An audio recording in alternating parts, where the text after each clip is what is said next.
Hi, my name is Vinnie Brown, and I was born in Zimbabwe, but came over here as a teenager with my mum and dad and my younger sister. As a child, I was born in Zimbabwe, in Bulawayo, in Mater Dei Hospital, in 1972. According to my mum, I'm a cesarean baby because my mother had malaria at the time that I was born. She was quite unwell, and they gave her last rites because Mater Dei is like a nun's hospital. So she thought that she was going to die. They thought that she was going to die, but she didn't because she had malaria quite badly. I lived with my mum. My mum was on her own at the time because my biological father was killed because he used to work for the roads department, digging out landmines. They were building the road, according to my mum, from Kazangula to Victoria Falls. So that's what he was working on when he met my mum. And he met my mum in a place called Wangi, which is now called Wange. He was from Mozambique. My biological dad died before I was born, whilst my mum was pregnant, because he was tragically killed in a landmine accident. So he never met me. He knew my mum was pregnant because my mum had told him, and he was going back to tell his family and then coming back to fetch my mother. So maybe our lives would have been different. He was coming back to fetch my mum to take her back to Mozambique for us to be together. But then he was tragically killed. Then my mum, I lived with my mum. My mum moved back to Bulawayo, and that's where she had me. She gave birth. And then my mum was working, and I was sometimes going to stay with my granny and then come back home. She was helping my mum, because my mum then had to work at Nguchini Hospital as an auxiliary nurse, and that's where she met my stepfather, Eric Halthwaite, who's an Englishman, white British, as they now say, and they were together forever because that's the only person I knew was my dad. So I call him dad because I have to sometimes remind myself that he's not my biological dad, because he's been there ever since I was like 3 or something. I was really young. My first memory of my dad, Eric, was when we were living in a place called Macmoffat, in a flat. That's where my mum used to live. That's where we used to live on our own, and then she met my dad, and that's when he was coming out. And my very first memory of him is I came home. I think I'd been like, say, to my granny's for the weekend, and then I came back and he was still there. He'd spent the weekend with my mum, and that's when I first saw him, and he was sitting on the sofa watching TV, quite relaxed, and I thought, oh, who's this man? That's my very first memory of him. And then after that, he's just always been there, really. He's just like, to me, my real dad, because he brought me up. So yeah, that's my first memory of him. Because he was white, and there was me and there was my mum, and then I had a younger sister called Iris. People just used to stare a lot, especially when we were in town. And you'll probably understand this, because I was lighter skinned and Iris was darker skinned. So when she called him daddy, people just used to stare at like, why are you calling him daddy? And what else? Yeah. But generally it was okay. It was fine. We never really had any problems. So, because I was young, even though we were growing up in a system that was almost like apartheid, it was very much separated. You had your blacks, your whites, and your coloureds. There was that segregation. But as children, because of the way we were brought up, because our family, because obviously my father was English, or Eric, was a white man, and then we had like some coloured folks.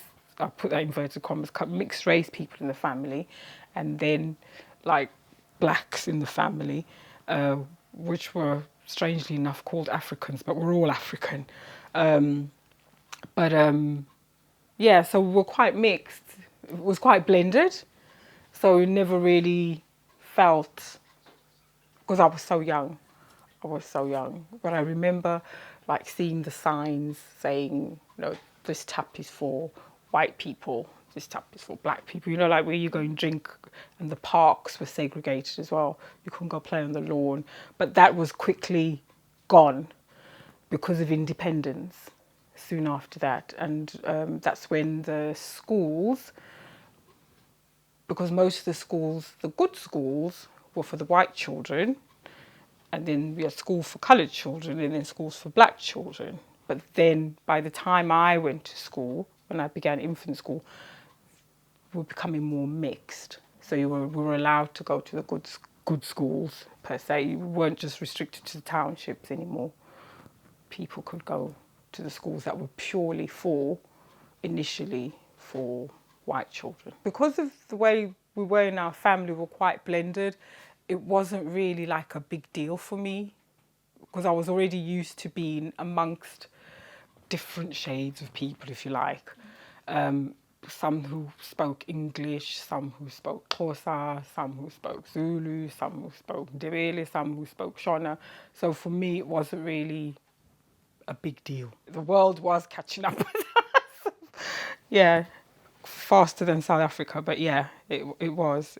So to me, it really wasn't a huge thing, but we were part of history because the schools were, everything was changing, the education system was changing, so we're part of history. But at the time, as a child, you don't recognise that you are being part of history, but we were. I did not have the desire to come to the UK as a child, actually. I didn't have the desire because when I was growing up, as I say, in the child's world, everything was fine.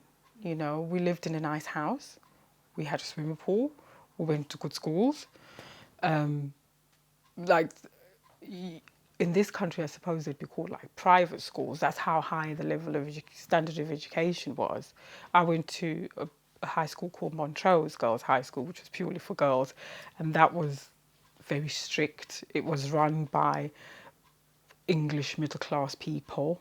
So it was like all the old people, all the old teachers had retired from over here that taught like in Eton and wherever, and they all went to Rhodesia and were teaching us. So in my world, in a child's world, everything was lovely. I saw my family, I saw my granny, I saw my brother, I saw my sisters. It was lovely. And yeah, we had a good life. Mum and dad were working. We were well looked after. Yeah, it was great. School, primary school in Bulawayo was fantastic. I loved it. I went to a school called McCurtain Primary School. That's where I went. It was really, really good. I enjoyed it. Best years of my life, I suppose, from grade 1 to grade 7. So I was there for 7 years, and I was always like in the A stream because you used to have like A, B, C. Like the cleverest kids are in A. I wasn't the cleverest, by the way. I think I just managed to get there through the skin of my teeth. But the group of friends, so I sort of stayed with the same friends through primary school. We all sat on the same bank of desks. And oh wow, we were just naughty, let's just say. We were naughty. But it was nice because we used to have things like speech night at the end of the year. I guess like now they call it like pantomime, the equivalent over here. So at the end of the year, we'd all have a play and would dress up and do Cinderella or Puss in Boots or something, and everyone would take part. You'd have even if you were just pulling the curtains and the curtains to open for the stage, but that was something that we used to look forward to. Choir, we used to do choir, we used to remain after school, and my biggest desire was to play a piano because I had this teacher, a music teacher, was called Mrs. Miles. She was a fantastic pianist, and she played classically. And I used to watch her after school, and I'd listen to her, and I'd go to the hall when she was practicing or whatever she used to do, and it just sounded so beautiful. That was my desire, and I used to love her fingers. That's why I paint my nails, because she used to have nice long nails. I was influenced by her. We had a horrible teacher when we were in grade 3. She was awful. She was really, really awful. She made that year hell for us. In terms of she wasn't a nice lady. she used to hit us. Like, say, if we had to recite a poem, and for every word you got wrong, she'd whack you.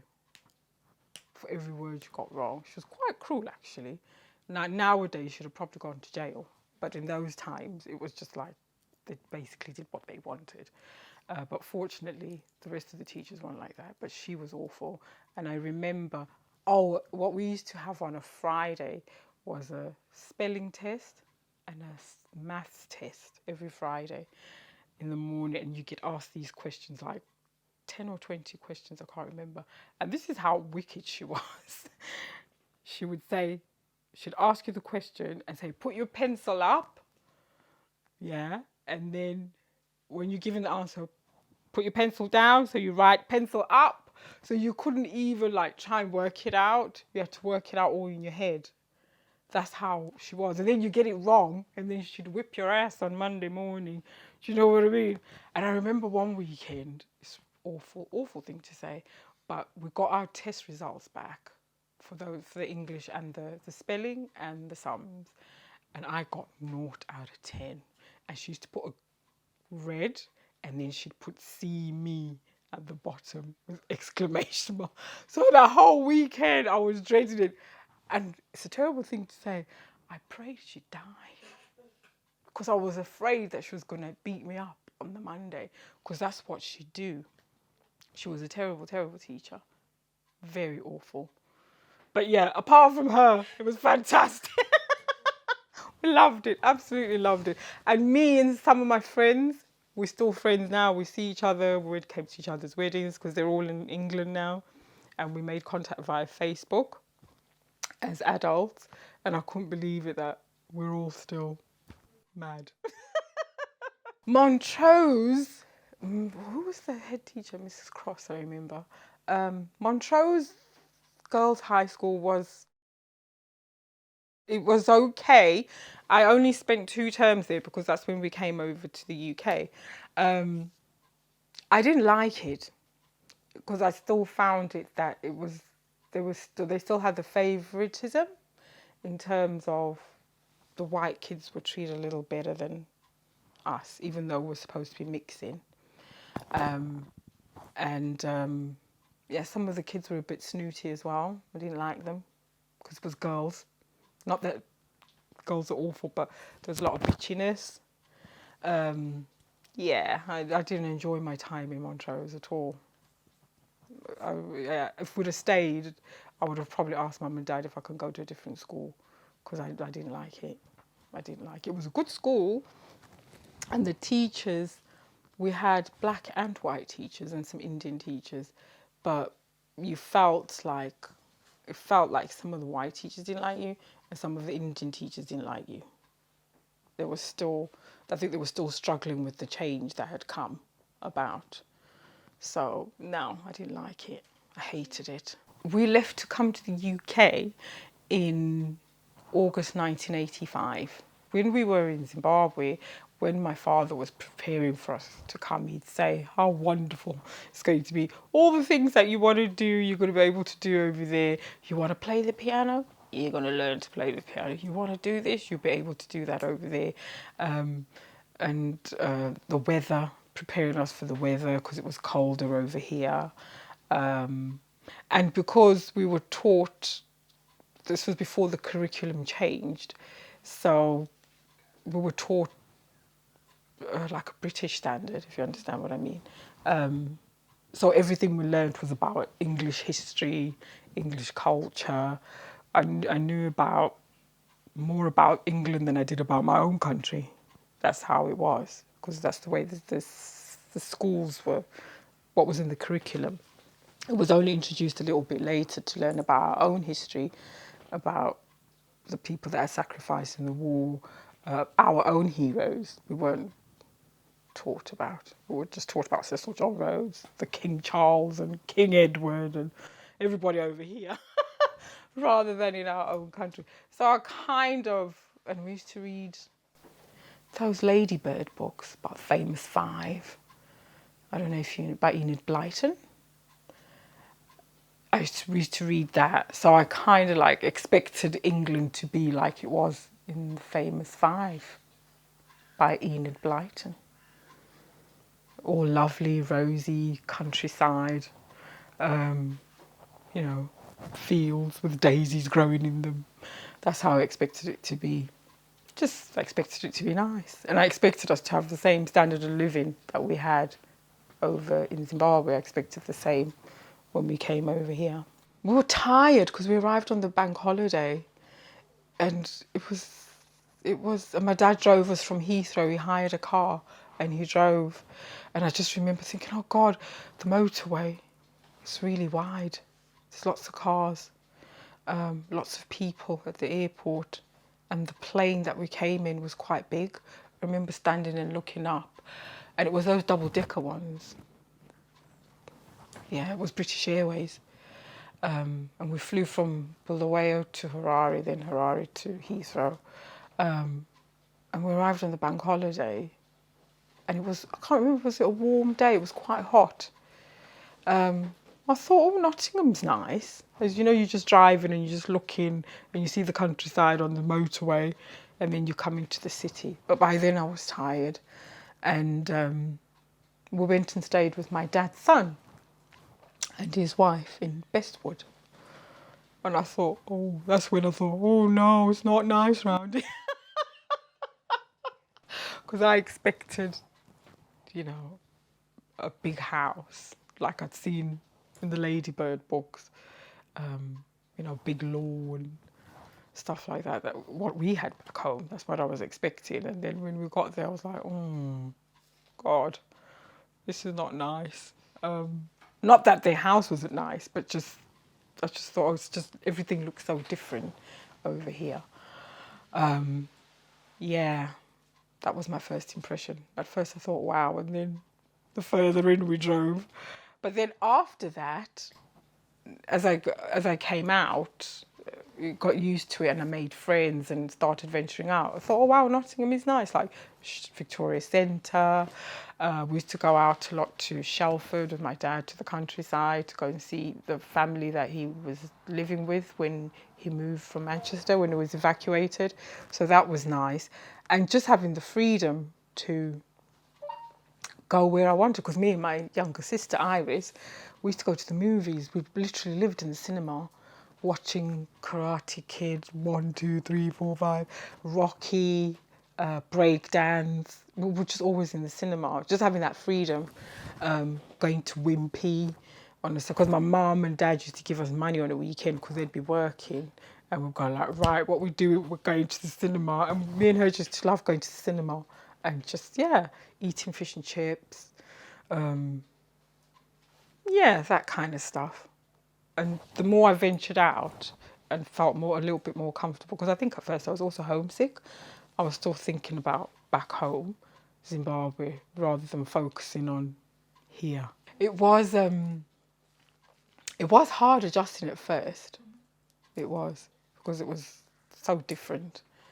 But what I did like was, because we arrived in the summer, these long, hot days and the sun setting at night, that was just amazing. Like at 10 o'clock, the sun would still be shining. Oh, wow, we could be playing outside. Yeah, that's what I liked. But I also remember, I think that was the year there was the Brixton riots or something. There was some riots when we arrived in London. Everything kicked off and we're watching TV and they were burning cars. I think it was in Brixton. Yeah, they were burning cars, petrol bombing everywhere. And then there was the Keith Blakelock thing that was killed in Broadwater Farm. Yeah, so those are my memories of the news. Yeah. Going to school here was such a shock for me, because first we were in Bestwood first, and then what happened was that my mum and dad got jobs at a psychiatric hospital called Saxondale in Ratcliffe-on-Trent. So we moved there, which is a middle-class white area. School, I went to a comprehensive school called Danecourt, and I was one of 2 black kids in the school. The whole school was white. And what you had in that school was a mixture of the children from Radcliffe-on-Trent, who were middle class, white and posh per se. Then you had the children from Cockgrave, which is a miners' village like down the road. So they were very different children. My first year of comprehensive school was awful. I was subjected to racism.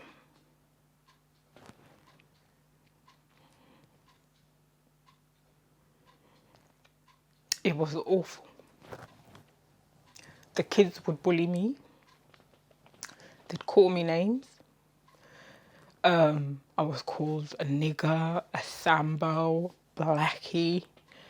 My first year was lonely. I virtually just shut down, and I never used to speak to anyone. I'd just go to school and come home, go to school and come home. And I didn't tell my parents about it because they were busy trying to settle us in. My mum was looking for a job, trying to build us a home really. And I also didn't want them to feel like, oh God, she hates it so much, she wants to go back. But I did want to go back to Zimbabwe. I did, because I'd never been subjected to that. I'd never been. If I was, it was maybe through the system, but no one actually calling me names. And the teachers did nothing about it. It's like they didn't know how to handle what was happening to me. And I'd be sitting in class and they'd throw things at me. They'd draw pictures of me with big lips and a big nose. Just really awful stuff. And they'd say to me things like, oh, when your mum takes you shopping, she sticks you on the window because your lips are so big, like a suction thing. And the worst day of it was I was coming, because my younger sister Iris went to the infant school, which was like in the same field but a little bit further down. She was quite happy there. They all loved her. So we used to meet at lunchtime and go to the village for like chips or go grab a sandwich or something. So we walked down together and then we'd go back to school together, and she'd go to her school and I was walking up, and these kids from Cockgrave started on me. There was a gang of them. I think there was about 6 or 7 of them, and they were calling me all these names: nigger, blackie, sambo, go back where you come from, as I was walking into the school. And I think that's the day I told my mum and dad about it, that I had a really awful time, because I think I came home quite upset. And they'd done nothing. The school had done nothing. And it was only when my dad went to the headmaster, because I then told him everything that's been happening to me, that you better sort this out. Otherwise, I'm going to write to the Race Relations Board. And those children were suspended, but only like maybe a week or 2 afterwards. They still continued to come to school and they continued bullying me. Then there was another incident when I was in maths. This particular boy, I won't say his name, he used to just pick on me constantly.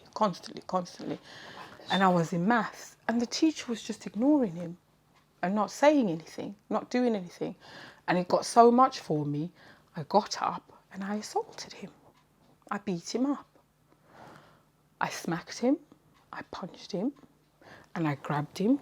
I'll probably get arrested now. I grabbed him by his hair and I was banging his head on the table until his nose bled. That's when the teacher intervened. But then after that, I got a reputation for being aggressive when everyone had been picking on me. But what it did was it kept them all at bay, because they then became afraid of me. Like, oh, don't mess about with Vinnie. Vinnie's hard. Did you hear she beat so-and-so? It just went around school like wildfire that I'd beaten up this boy. So everyone then became afraid of me. But what it did do, it stopped them from abusing me. It did stop them. It affected me for that year, because as I say, I isolated myself. I didn't have any friends. I never used to speak to anyone. And the only time they used to speak to me was when they were abusing me. But after that, everything just was okay and I made friends. yeah, after that, it was almost like everything just changed overnight because I beat up that boy. My dad didn't really understand it because he was from that generation where they didn't quite know what it was like for black people in this country, because he's come over, because my dad was, he was okay, he wasn't a racist, so he looked at everything through rose tinted glass and like, oh, I just think you're being a little bit sensitive, oh, I don't think it's really like that, trying to make me not justify it, but almost like, don't always think negatively. What he taught me was just get on what you're doing. If people don't want to be friends with you, don't be friends with them. So he never quite grasped it because he was from a different generation. He grew up in the war, in the Second World War, so things were completely different for him, completely different. He never quite understood. So no, we never really used to speak about it. It was just that time when that happened at school, and I think after that he never really spoke about it. I didn't try and fit in because I already felt like I didn't belong, so I didn't try and fit in. They'd say stupid things like, when we went swimming, they couldn't believe that the bottoms of my feet were white. And they'd ask me stupid questions like, do black men have white sperm? Like I would know that as a 13-year-old kid. You know, them stupid kind of things. But I never tried to fit in. No, I didn't. Because I just felt like I didn't belong. But afterwards, they kind of like gently brought me in, a certain group of girls. I was friends with them, and it was the children from Ratcliffe-on-Trent, not from Cockgrave, from the miners' village, because I just think they just had a different upbringing. Whatever it was more the children from Ratcliffe-on-Trent. They were more, I became friends with them and I used to go to their houses and they used to come round our house for tea. Yeah, and we used to go like discos together, school discos. So after that, yeah, everything was fine. Weirdly. I don't know why. They didn't take part in the racial abuse, but they never said anything either. But that's fine because they were children. They didn't know what to do, something they probably didn't never come across themselves. So it was only afterwards that we all became friends and everything was hunky-dory. Because my mum and dad we were allowed to bring friends and we were allowed to go to friends' houses, because I think that is one thing that mum and dad taught us, to socialise. So it was kind of like, I don't even remember thinking about it, it just happened, if that makes sense. Yeah, it just happened and it was just nice because that's what we were used to at home. So I wasn't isolated then because I was used to being around people, used to being with my friends, used to being with my family, because we used to go to my grands, to my uncles, we used to visit family and have gatherings and have braais and things like that.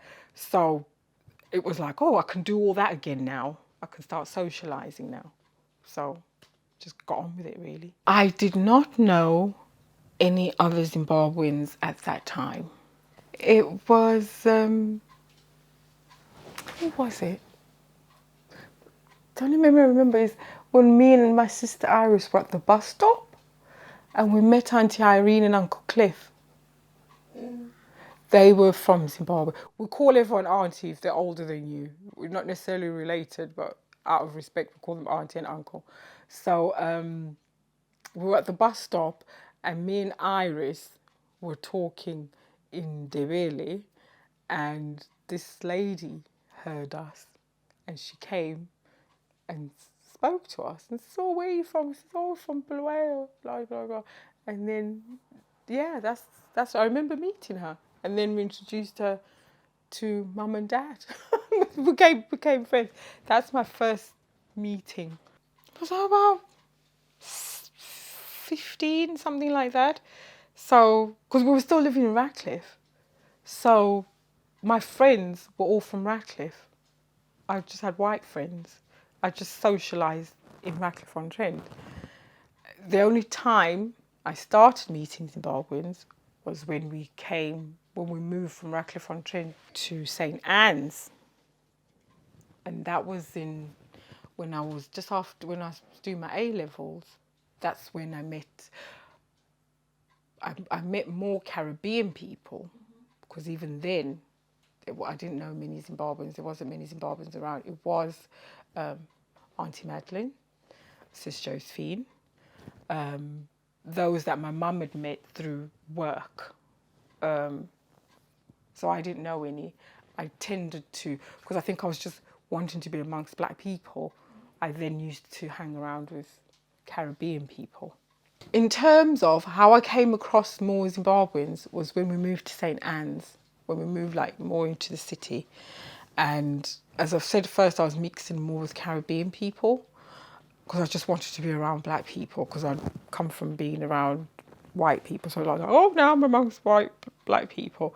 How I got more friendly with Zimbabweans was when like other people were coming over and my other family members were coming over from Zimbabwe, and that's when they were meeting people. It was actually them that introduced me to other young Zimbabweans and South Africans and people from Botswana, because by then a lot of people were coming to study or to do their training to be nurses or whatever it was, but a lot of people were leaving, in particular Zimbabwe, to come and stay, whereas people from Botswana always went back. People from South Africa would sometimes stay or they'd just go back, but that's when I started meeting more people, and that was basically my cousins Marilyn and Eunice, because they were part of that group of people that came, so they're all kind of like linked with each other. But before that, I would say no, I didn't have any Zimbabwean friends. I feel terrible. I had English friends and Caribbean friends. I always felt comfortable in my own skin, so I never felt because at home, and because I visit home as well, Zimbabwe, and at home I speak my own language, I eat my own food, I sometimes dress in traditional way, so I never felt like I didn't have an identity or I felt like a bit of a traitor. I didn't. And also because I was brought up by a white person, so it was okay to mingle, if you like, and just meet people. Because one thing my dad did have when we came back, when he came back with us over here, he did have friends that were like, was she Vietnamese, Chinese, Larry. He had Chinese friends, he had Mauritian friends. So all his friends weren't purely white. So my dad, he's the one that just taught me, like, just get on with everybody. So I've always been that way as well. But I don't feel like, I listen to my own, I listen to music from home. I'm in that scene as well as the Caribbean scene, as well as the English scene. So I had my fingers in three pies. You see what I mean? So no, it always felt, yeah, it was fine. And people used to be surprised because when I would be amongst Caribbean people, they would be shocked that I'm from Zimbabwe and I speak an African language and I eat African food. They used to be quite shocked. And some of the stupid things some of them would come out with is, oh, how come you're so brown? Like I'm supposed to be a certain colour. Their ignorance, but apart from that, no, it was great. We were the first load of kids that did GCSEs. Oh. Yeah, we were the first ones to do the GCSEs. They changed it over from O levels to GCSEs. We're the first load. So when I picked my GCSEs, I wanted to be a nurse. So I did physics, biology, chemistry, and then I thought, by the time I did my A levels, I thought, oh no, I was rubbish at that. I don't want to be a nurse anymore. Because my mum and dad were both psychiatric. So it was like, oh, go into nursing. And then I thought, oh, no, I don't want that. So when I did my A-levels, I did English, sociology, history. Because then I wanted to be a teacher. I changed my mind. And then I'm not a teacher at all. I'm not a teacher. But those were the A-levels that I did. And what else did I do? I did something else. I did 4. I can't remember what the other subject was. But I failed sociology. I got a U after 2 whole years because I just never understood it. I'd sit there in the class thinking, what are they talking about?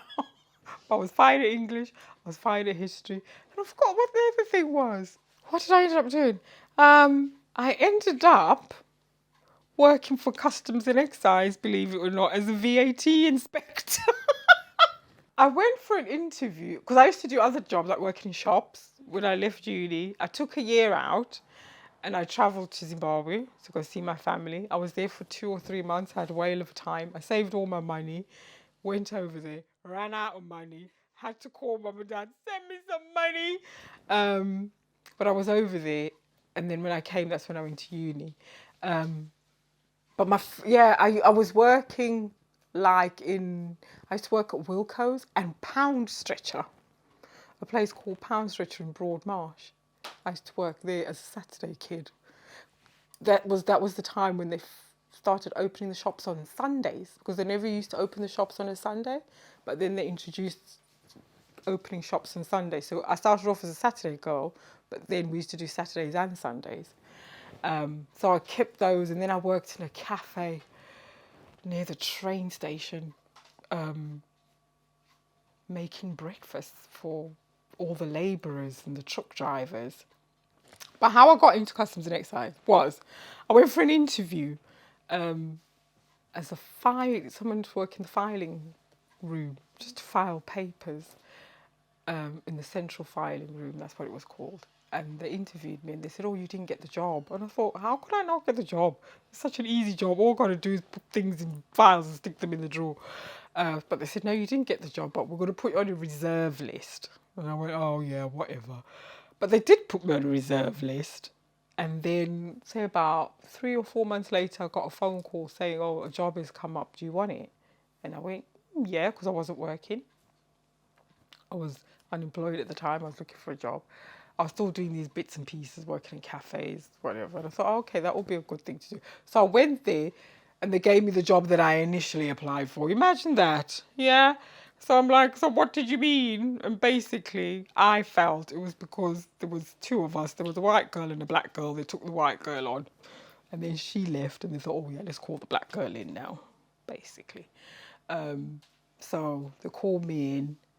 And I started off in the filing room, and then I just steadily worked my way up, and I got selected for this fast track to become a VAT inspector. And I went, oh, yeah, I'll do that. They said, do you want to be fast tracked? You have to do this test and you have to do this. And I went, yeah, go on then. So I did it and I got in, and I became a VAT inspector. I used to go around to businesses looking at their accounts, and I'm not good at maths, but, there's a system of working out things.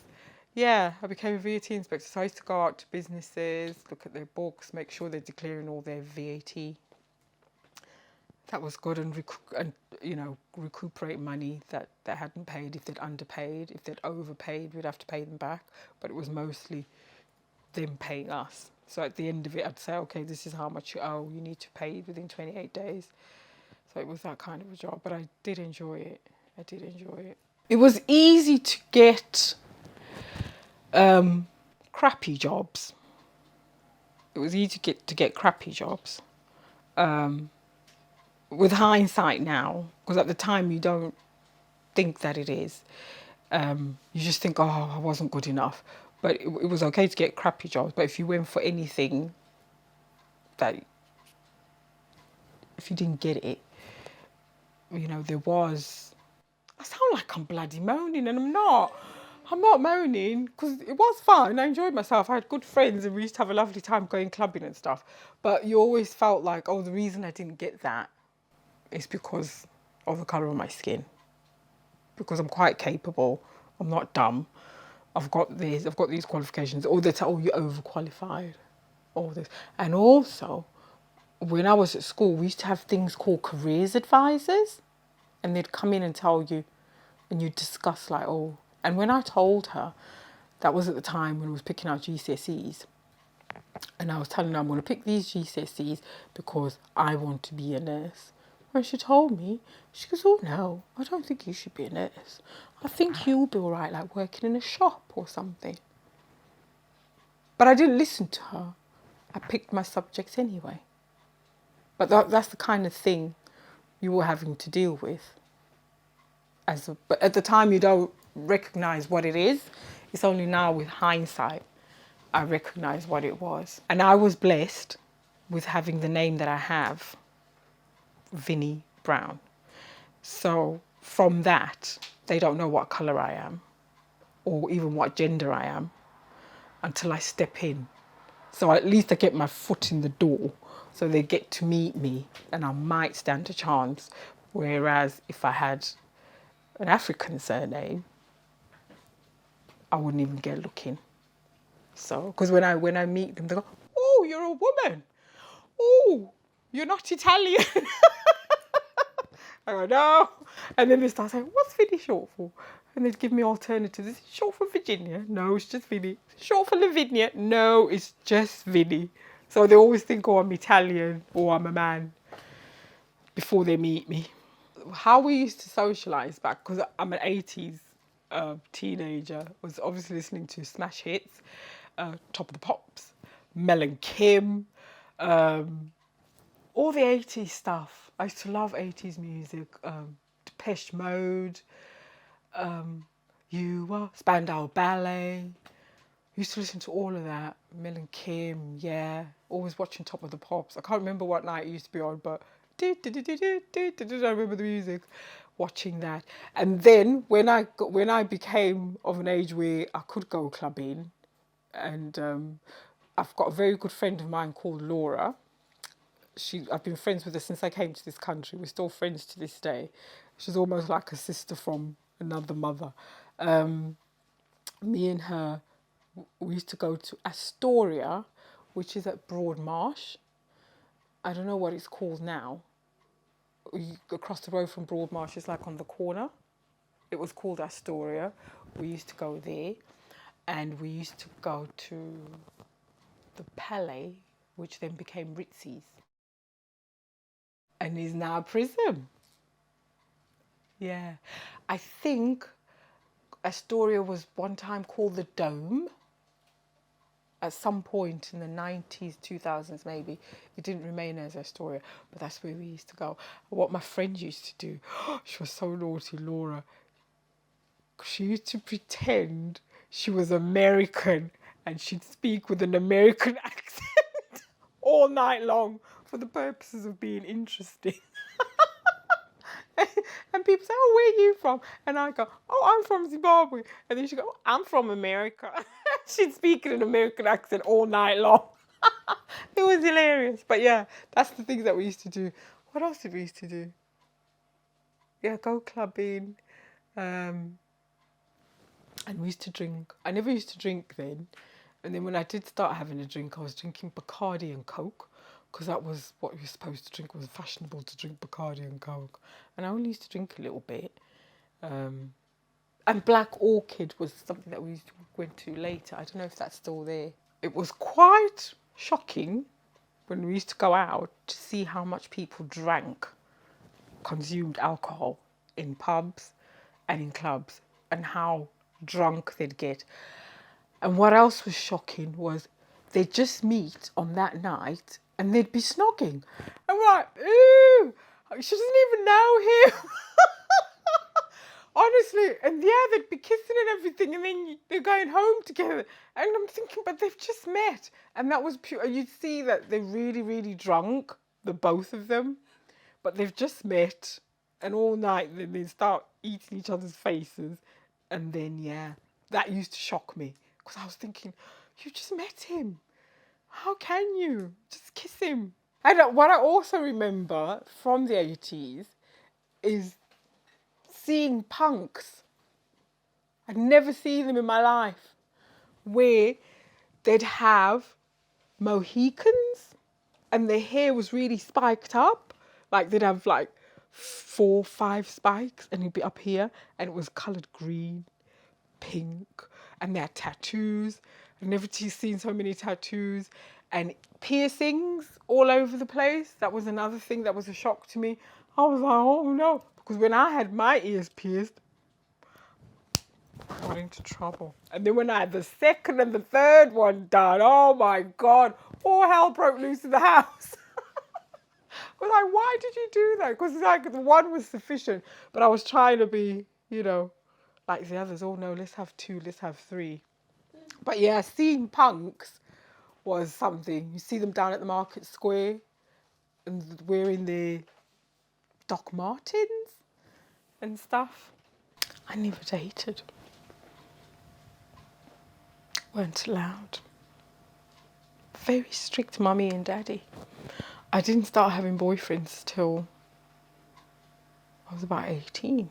When I went home on the holiday, when I went this year's break, and because our family is predominantly women,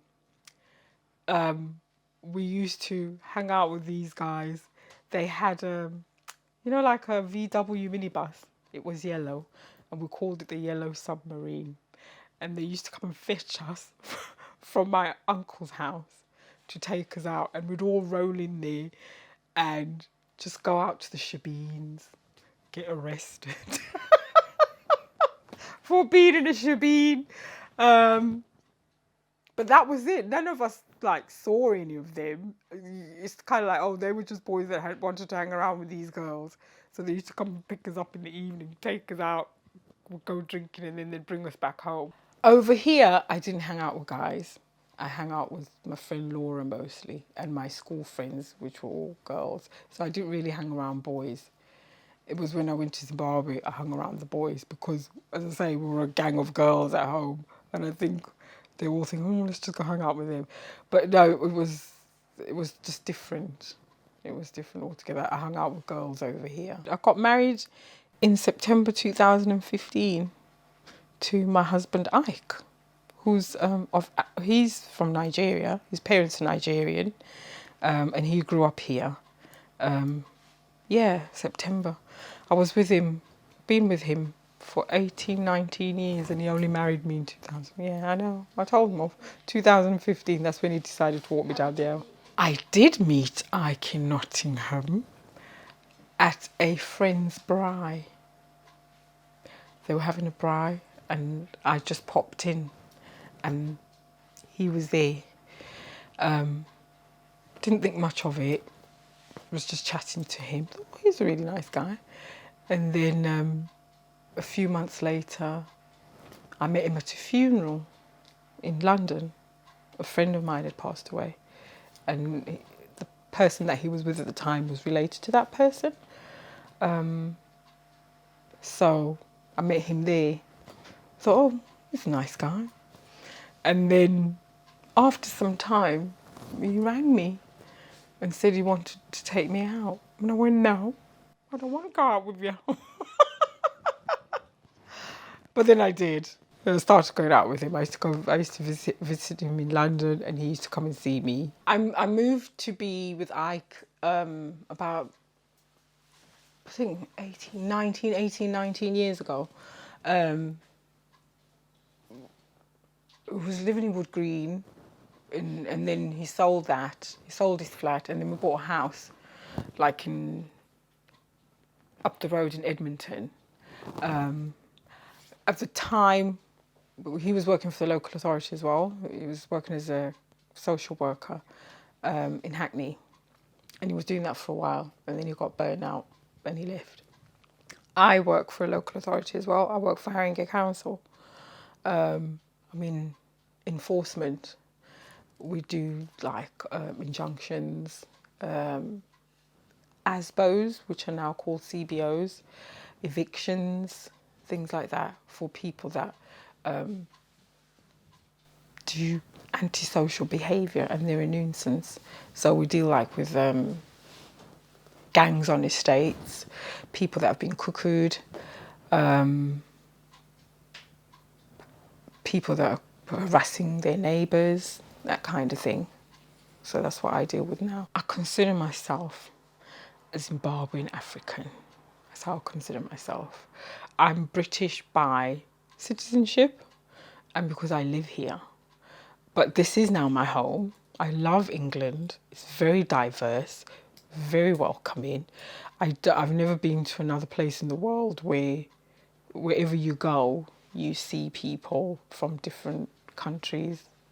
I now consider this my home. I love England. I absolutely love it. I love it so much. I love the people. I love some of their cultures. Yeah, I mean, the Queen's funeral. Wow. What an amazing feat that was. Things like that I like about their culture. And I've adopted, I like some of their food. I like Yorkshire puddings and Sunday roast dinners. I do like that. But yeah, I still consider myself an African, but I'm British by nationality. That's all. But apart from that, I love England. I wouldn't go back to them. Not to live. I'll go and visit and, yeah, this country's great. This country is great for the opportunity. And now we have a British Asian Prime Minister. Who'd have thought that? That's how things have changed. Yeah, things have changed. They've moved forward. So, hopefully it's going to get better.